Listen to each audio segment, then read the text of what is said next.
facing doom. We are facing the possibility of 5/6 of our human population being wiped out within a century. The theme has been picked up and repeated in popular culture. There is another organism on this planet that follows the same pattern. Do you know what it is? A virus. Human beings are a disease, a cancer of this planet. You are a plague, and we are the cure. So how do we get rid of this human virus that threatens our beloved Earth Mother, Gaia? Or, as another scientist puts it, those upright mammalian weeds. As the Church of Euthanasia puts it in their Gaia Liberation Front proposal, solutions to get rid of the human virus, like nuclear war or sterilization, just aren't as effective as bioengineering. It has the advantage that it could be done with just one person who has the right technical expertise. And there are multitudes of people with the technical expertise and the philosophical bent to do this, as Alex Jones pointed out in the documentary Endgame 7 years ago. Prominent University of Texas biologist Dr. Eric Pianka, while receiving an award from the Texas Academy of Science, said that the worldwide AIDS pandemic was, quote, no good, it's too slow, and went on to laud the virtues of Ebola because it would kill 90% of the world population quickly. But most frightening was the fact that in a crowd of over 1,000 prominent scientists, local newspapers reported that 95% of those in attendance gave Pianka sustained standing ovations every time he extolled the virtues of mass-culling microbes and man's destruction. For INFOWARS Nightly News, I'm David Knight. And in response to the lackadaisical attitude with which this current administration is dealing with this public health crisis, pretty much endangering the lives of everyone here in America, INFOWARS is calling for a national strike across the U.S. and will also tell you how you can win some big bucks helping us fight tyranny. DNA Force. When cells become toxic, they die early and aging sets in. DNA Force. No one has put together a formula that focuses directly on brain health, nerve growth factors, and optimizing your cellular energy at the same time. Just one of the key compounds, BioPQQ, is backed by major clinical studies. DNA Force. We now have the synergistic solution. Secure your DNA Force today at InfoWarsLife.com or call toll-free 888-253-3139. DNA Force. The globalist social engineers are not just targeting us with propaganda. They are manipulating our genetics. We are being targeted at every level by estrogen mimickers that lower our testosterone and other hormones and natural compounds that the body needs. After consulting top doctors, nutritionists, pharmacists, and others, we have developed what I believe is the ultimate non-GMO organic super male vitality formula sourced from powerful organic herbs and then concentrated for maximum potency. Super Male Vitality was developed to activate your body's own natural processes instead of using synthetic chemicals. Super Male Vitality by InfoWars Life is so powerful that I only take half the recommended dose. For a limited time, we are offering 15% off Super Male Vitality at InfoWarsLife.com to introduce you to this powerful supplement. Visit InfoWarsLife.com today to secure your Super Male Vitality. InfoWarsLife.com.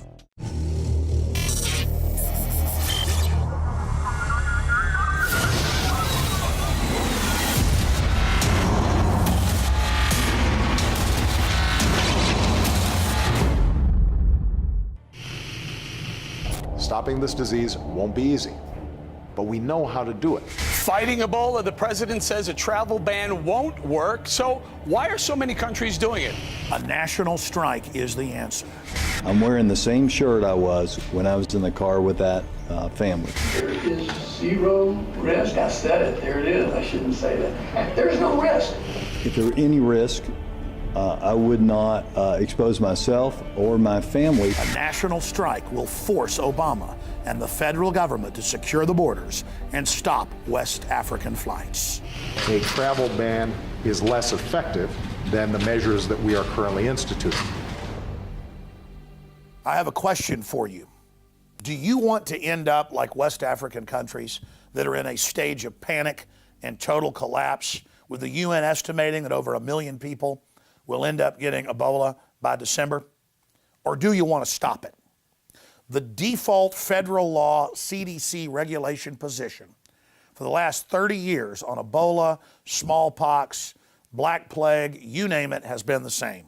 If there's a major outbreak in a country, ban travel from that nation to your country during the pandemic in that nation, and beef up security on your borders. AP reported today that African nations bordering the 5 countries hit have had no Ebola cases because more than 2 months ago, they banned flights out of those countries once it reached pandemic levels. And they put border guards with machine guns on their borders to let no one come in. 0 cases, they stopped the spread. The default setting in this country was to do the same. Instead, our southern border is totally wide open.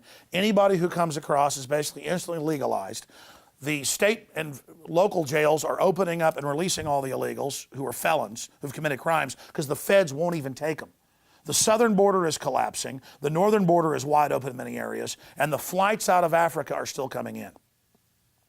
Now, it was bad enough that they brought a bunch of Ebola patients from Africa here to begin with. That had never been done before. Then they put them in low-level regular hospitals, not high-level military level 4. But if that wasn't out of control enough, then they started letting people out of the Ebola countries fly here when 2 months ago, the UK, France, Arab countries, just like Africa, had banned people traveling by planes into their nations. And they set up serious screening on their borders because they didn't want Ebola. Spain didn't do that. They've got Ebola cases now. This is insanity, ladies and gentlemen. Only the U.S. and Spain are behaving like this. Central and South American and Caribbean countries have banned people from West Africa. General Kelly, the head of Southcom, admitted Africans are pouring in to the southern border, and that if Ebola ends up in Central and South America, there will be a huge exodus into the U.S. We've got to secure that border right now. But we don't have a lot of time. Once the panic starts, they won't be able to contain it. They've got to get in position now. This is default common sense. I've talked to top military brass, top virologists, epidemiologists, medical doctors on air. This is not my opinion. I've talked to Navy commanders, Coast Guard experts on disease. They say the default positions are being stopped. There is a stand down going on. To counter this, we are calling for a nationwide strike starting next Monday through Wednesday for you to stay home, especially if you're medical workers, police, EMTs that are going to be hardest hit by this, to draw attention to the fact that the federal government is on strike and not doing its default job, allowing these flights to come in. Even the Speaker of the House has said stop the flights. Senator Ted Cruz, Rand Paul, Governor Jindal of Louisiana, but not President Obama. He's out defending this. Now remember, it was someone flying in from Africa that brought it here, now spreading to nurses and clearly others. Why do they want it here?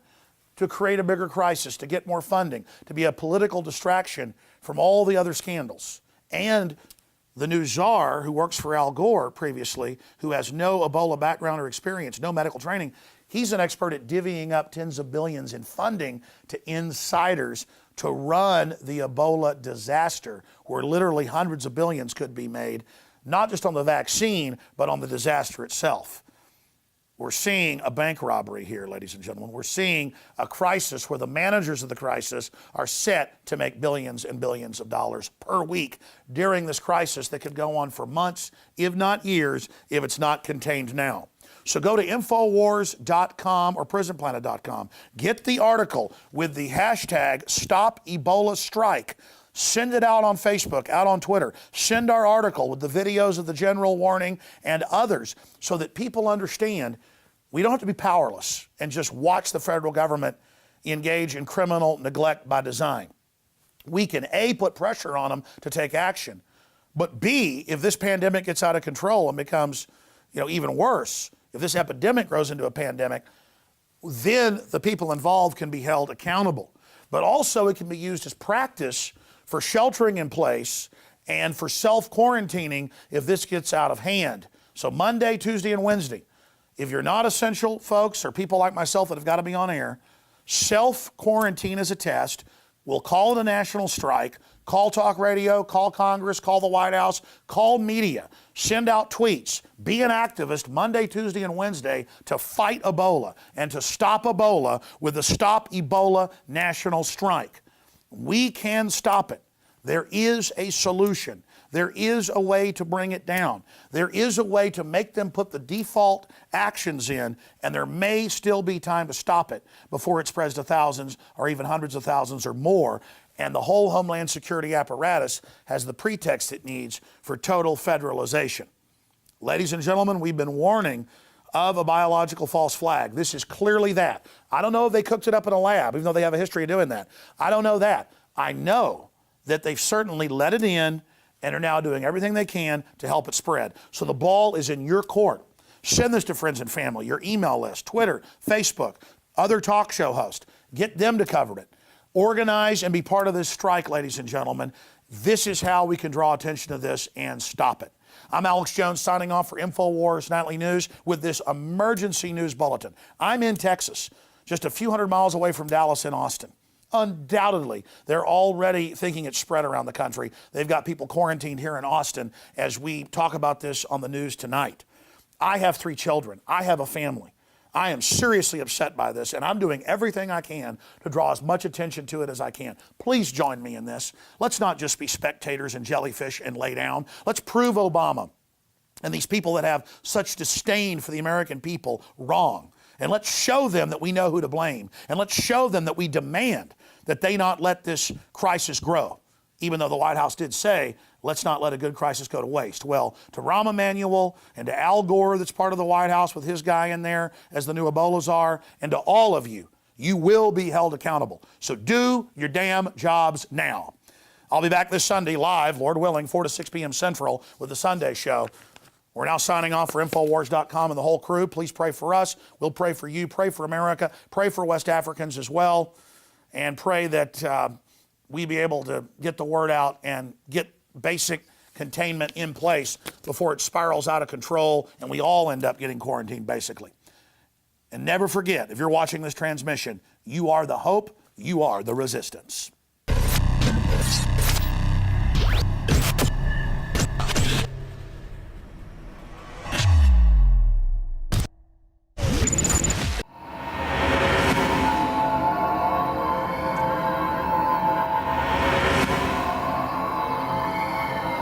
Royal Highness Prince Charles, who can trace his ancestry back to Romania's dark and distant past. The genealogy shows that I'm descended from Vlad the Impaler, you see. So I do have a bit of a stake in the country. As it were. Skinning people alive, forcing mothers to devour their own children. According to your own census, you killed over 100,000 people. Forgeries and lies. Do you deny that you murdered your own people? Those who broke the law were punished. What do you see as the biggest challenges in conservation? The growing human population. Because where we are, there's nothing else. And do you have views about what should be done about that? Can't you guess? We've got to stabilize the population. When I was born, there were so what's wrong with the population? I mean, with too many people. That's why we have global warming. We have global warming because too many people are using too much stuff. Back in 1997, when Ted Turner announced his historic support for the United Nations, no one could have known how the foundation would evolve and what its role would be. Today, we know that Ted Turner has delivered beyond anyone's best hopes. The UN Foundation has become the United Nations' best friend.